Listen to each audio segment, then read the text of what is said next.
Welcome to this tutorial on NumPy's inverse trigonometric functions.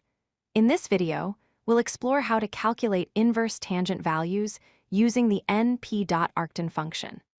The inverse tangent function is a fundamental mathematical operation that helps us find angles from their tangent ratios.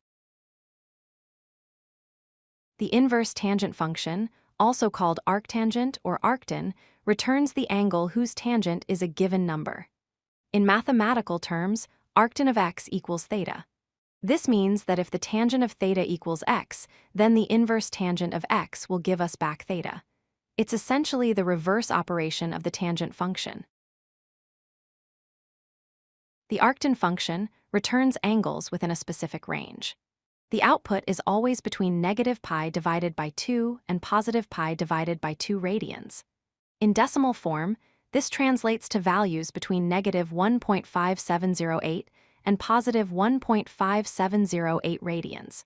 If you prefer working with degrees, this range corresponds to negative 90 degrees to positive 90 degrees. Using the arctan function is straightforward. First, import NumPy as np, then call np.arctan and pass your value as the parameter x.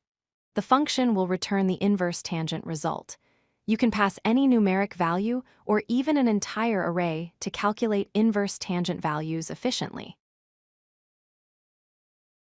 Let's look at a practical example with a single value. We import NumPy as np, then calculate the arctan of 1. The result is stored in the variable angle and printed. The output is approximately 0.7854 radians, which is exactly pi divided by 4. This makes sense because the tangent of 45 degrees, or pi over 4 radians, equals 1. NumPy's arctan function works seamlessly with arrays, allowing you to calculate multiple inverse tangent values at once. Here, we create an array containing 0, 1, negative 1, and 1.732. When we pass this array to np.arctan, it returns an array with the corresponding angles: 0, 0.785, negative 0.785, and 1.047 radians. Since arctan returns results in radians, you might want to convert them to degrees for easier interpretation.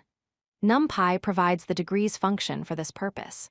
First, calculate the arctan of 1, which gives us the angle in radians. Then, use np.degrees to convert it. The output is 45.0 degrees, confirming our earlier calculation. Let's recap the key points about np.arctan. First, it returns angles in radians between negative pi over 2 and pi over 2. Second, it works with both single values and arrays, making batch processing efficient. Third, it accepts any real number as input, from negative infinity to positive infinity. Finally, remember to use np.degrees to convert your results from radians to degrees when needed. With these fundamentals, you're ready to use inverse tangent calculations in your NumPy projects. If you like this video, hit that like button and don't forget to subscribe. Visit codelucky.com for more such useful content.